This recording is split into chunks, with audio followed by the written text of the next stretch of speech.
Winter in Kentucky, where the official color is gray and it's always mud season.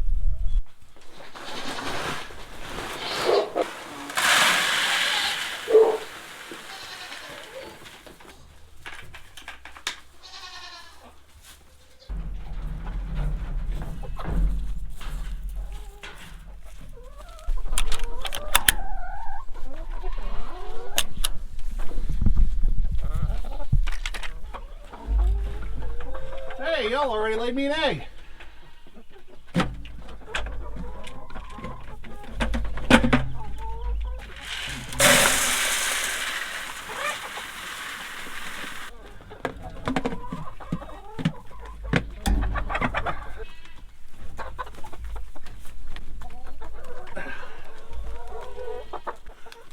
You gotta be a gymnast to be a homesteader.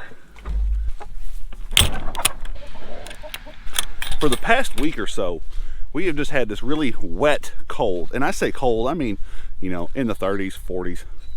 It's not that cold, guys, but it's that wet, just nothing's pleasant. It's not fun to be outside. Your hands hurt. It's no fun at all. I miss summer. How are you this morning, my lovely bride? My hands are cold. Yeah. I don't like cold hands, but I hate gloves more. The babies are staying locked up today. Okay. I do not like the nasty, soggy, wet ground that they would be hopping on. Okay.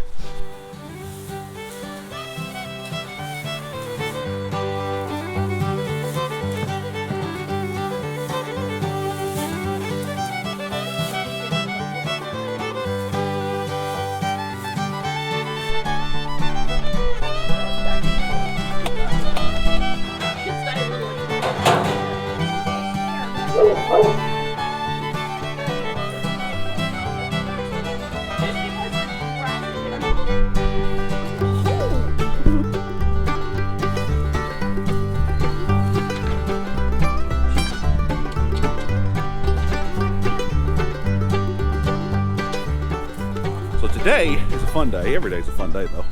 We are on our way here in just a minute over to our friends at Sage and Stone Homestead, and they are having a processing workshop, and we got invited to help teach. Do they know? So today is going to be a processing centric kind of video. If that's not your thing, totally understand. We'll see you back next week. But and it's not going to be a super detailed kind of thing either, more of just a fly on the wall.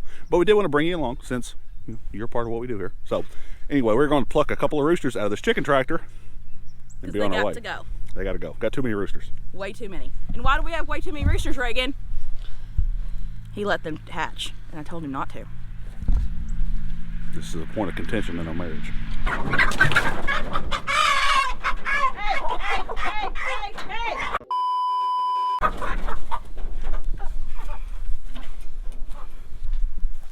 Roosters. Our plan for these birds is not to process them for ourselves, okay?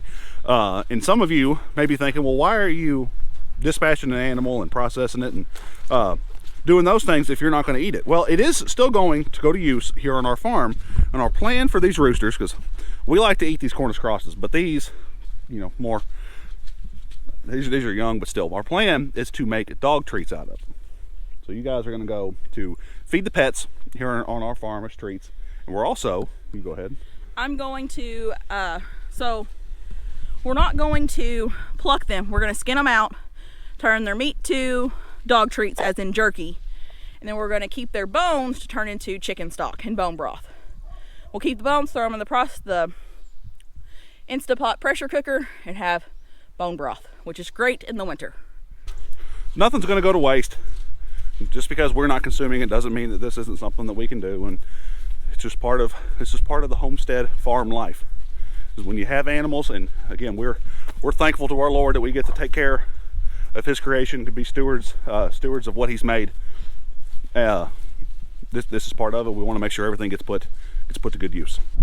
My puppy likes chicken jerky. I like it. And she'll pierce every so often and stuff garlic cloves in, and then we'll peel it back and do the same thing in the back. We've already trialed and error. I find it easiest to pinch here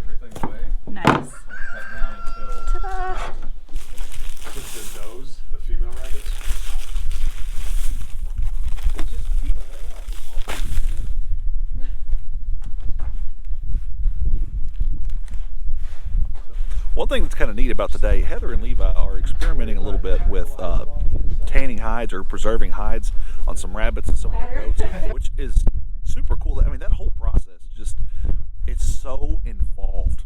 And it's one of those things where you had to know somebody, because there's so much information you'd have to dive through. It'd be so much easier if you knew somebody who did it. But I think it's awesome, and you know, people can preserve chicken pelts, and that's kind of what we're doing. We're not preserving them today, but the way we're skinning these birds out for dog treats, you could preserve those pelts and the feathers, and it's really cool. So I'm sure they're going to talk about it on their channel, but it's just something that's kind of neat's going on over here today. Add shivering to those razor sharp knives. I missed the action. Well, see, what happened is you just leave the men to do it. We take care of the problem. Okay. That's not actually how I feel, guys. It's always a team effort. Always a team effort. what happened, Megan? The chicken outsmarted me. I ducked in the crate to try to catch him, and he saw a very tiny corner right up here above my head, and he took it. Yeah, that was fun. Hey, it could have been worse. Yes. We could have been going for hours. Oh, look at how yellow that is, though. It's pretty. That's the difference between... Good fat. This color is one of the differences between like a laying bird and your Cornish crosses, is the fat grows different on them because they're older now. Yeah, and they forage better. Forage. The problem is teeny tiny bodies. Yeah. And there's no guts. So, I am going to use some over us, but the roosters are just so tough. There's another bucket behind you too.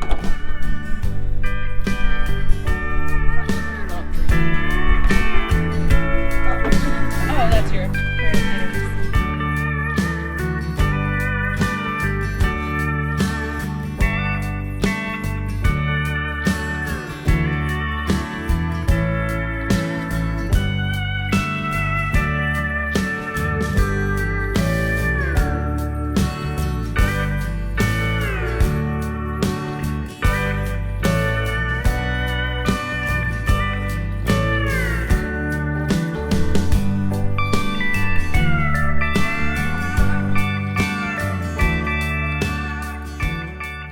It's a good thing that we're done now, because the sun's going down and it is mighty cold. It is so cold. It's mighty cold out here.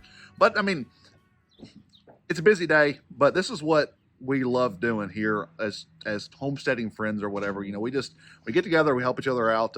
You know, we divide and conquer, I guess. If we bring some chickens and they've got some goats that need processed or whatever the case is, it's always good to have that, you know, sense of community. We like it on the internet, but it's really good to have that in real life as well. It is. And like if you only have 3 chickens to process, you might put it off and put it off and put it off. Yeah. And put all this feed into these birds. So Yeah. it works out to be able to bring them here and It does. get them done. If you want to see more, Heather's already got this video up, so she's always got stuff going on over here at Sage and Stone Homestead. We've got a lot going on too. We just really appreciate you coming along here as you know, we just spent some time together hanging out and doing what we do. So thank you so much. My name's Reagan, and that's Heather. We'll see y'all soon. Thanks. Bye.